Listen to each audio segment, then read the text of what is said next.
Lockdown के चौथे चरण की ओर बढ़ते हुए कदम नजर आ रहे हैं। पीएम और सीएम की बैठक में शर्तों के साथ तमाम रियायतों पर चर्चा हुई है, तमाम छूटों पर चर्चा हुई है। प्रदेश के सीएम मनोहर लाल ने अपना पक्ष रखा है और सीएम ने कंटेनमेंट जोन को छोड़कर ग्रीन, ऑरेंज और रेड जोन में छूट की मांग की है, रियायतों की मांग की है। गतिविधियां चलाने के लिए राज्यों को अपने स्तर पर अधिकृत करने की मांग की है, यानी कि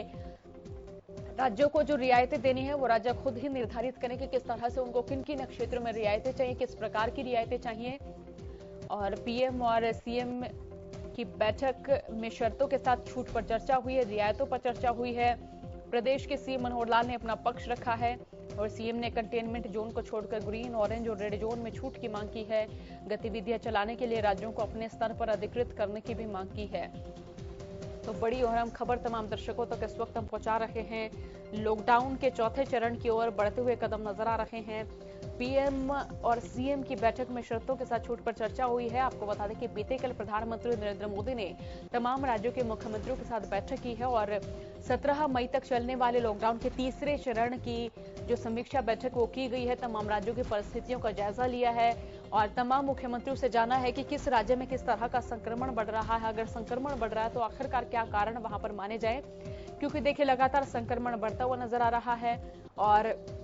इसी बढ़ते हुए संक्रमण के बीच में ये भी नजर आ रहा है कि लॉकडाउन की जो अवधि है वो फिलहाल नाकाफी नजर आ रही है, क्योंकि देखिए रियायतों के चलते संक्रमण लगातार बढ़ रहा है, आंकड़े लगातार बढ़ रहे हैं और फिलहाल एक्सपर्ट की ओर से ये भी माना जा रहा है, जितने भी हेल्थ एक्सपर्ट है उनकी ओर से रिपोर्ट दी जा रही है, ये भी माना जा रहा है कि अभी जो संक्रमण के जो आंकड़े हैं वो बढ़ते हुए नजर आएंगे, क्योंकि देखिए रियायतों के चलते लोग अपने घरों से बाहर निकल रहे हैं, कहीं पर लॉकडाउन के नियमों का पालन नहीं हो रहा है। तो इसी बीच ये भी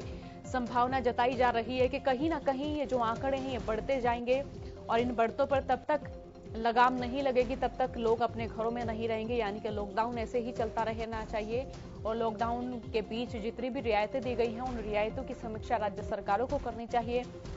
और इसी मार्फत गतिविधियां चलाने के लिए राज्यों को अपने स्तर पर अधिकृत करने की मांग की है, क्योंकि देखिए कि राज्य सरकारें अपने राज्य की जो स्थिति है, जो परिस्थिति है उसको बेहद करीबी से जानती हैं और राज्य सरकारें जितनी भी क्षेत्र हैं उन सभी क्षेत्रों में जो जो रियायतें दी हैं उन पर भी किस तरीके से विचार किया जाए, किस तरीके से गौर किया जाए, किस तरह से इन रियायतों को और भी ज्यादा बढ़ावा दिया जाए, रियायतों को कम किया जाए।